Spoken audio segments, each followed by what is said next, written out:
Welcome to English Language and General Awareness. In Unit 1, we have already learned about meaning of phrasal verbs. Now, we will learn about types of phrasal verbs and the common mistakes while using them. So, the types of phrasal verbs are separable phrasal verbs and inseparable phrasal verbs. Separable means when the phrasal verb can be separated and other words can be used in between. While inseparable means that the phrasal verb has to be used in one unit and cannot be separated, or other words cannot be filled in between the phrasal verbs. The bifurcation then further goes to transitive and intransitive. Transitive and intransitive are simply terms that apply to verbs depending on whether an action is transferred to the object or not transferred to the object. This we will be understanding in the coming slides. So a chart is showing the four kinds of phrasal verbs. First I have told you separable and inseparable. That is, these separable verbs are transitive verbs where we can put the direct object between the words. So, let me down. Please don't let me down. Let down is a phrasal verb where me has been included in between. In inseparable phrasal verbs, you should not split it up. That is, the orphan carried on with his life. Carried on is the phrasal verb which cannot be separated. So transitive verbs always include a direct object. We will get through this difficult time. So if we say we will get through, it won't be explaining the whole concept. Difficult time has to be included. Intransitive, this is a verb that doesn't include a direct object. Please set a step aside for the cyclist. Where you have to step aside, this is not mentioned. So here direct object is not included. So intransitive phrasal verbs act like normal transitive verbs. A transitive verb always includes a direct object. Then we will be explaining this topic with some examples. For example, I will go over the phone book to look for his telephone number. So here go over is a phrasal verb which means to examine or look at something carefully. The verb is here go, that is action is go. So go over means to examine or look out at something carefully. Direct object is phone book because it is the receiver of the action. Another example is get through. Get through means to overcome. We will get through this difficult time. So get is the verb, that is action, and direct object is the receiver of the action is difficult time. So difficult time means the direct object. Similarly, separable phrasal verbs are transitive verbs where we can put the direct object between the words. Pick up you or pick you up. So pick up is the phrasal verbs and you is the object.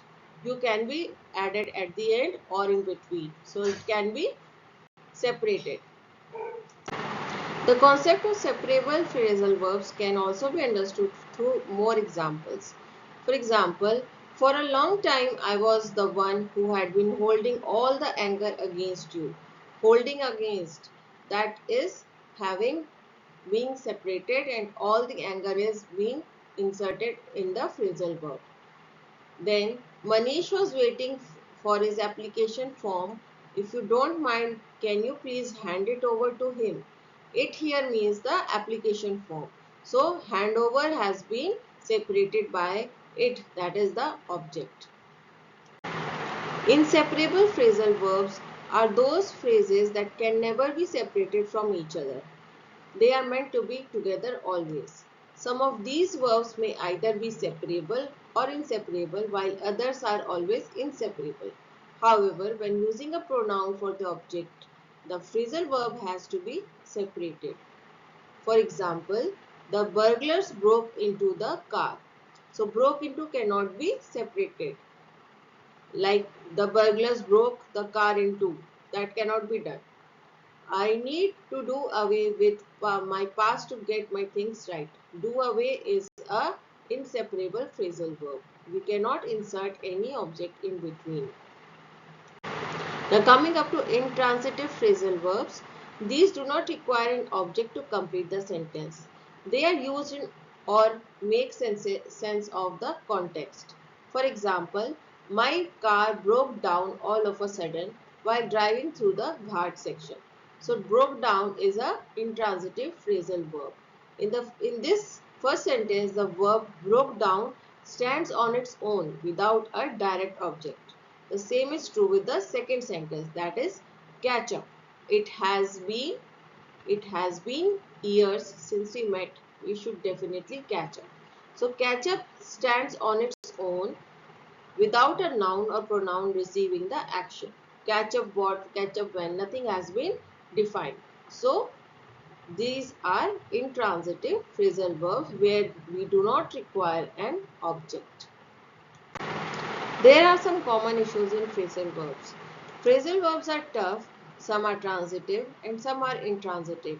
Some are separable and some are inseparable. Some must be separated depending upon their usage. So here we are taking two examples, that is try on, which means to put on clothing on your body to see if it fits or looks nice.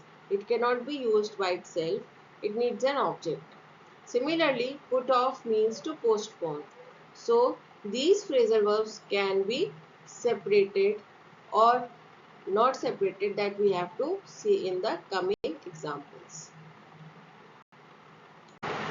So, let's understand the phrasal verbs with some examples or sentences. Try on. Try on this jacket. Try this jacket on.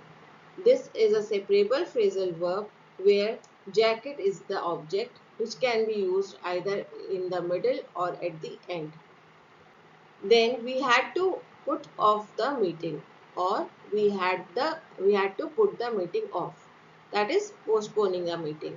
Here also the meeting is an object which can be used in the middle of the phrasal verb or at the end.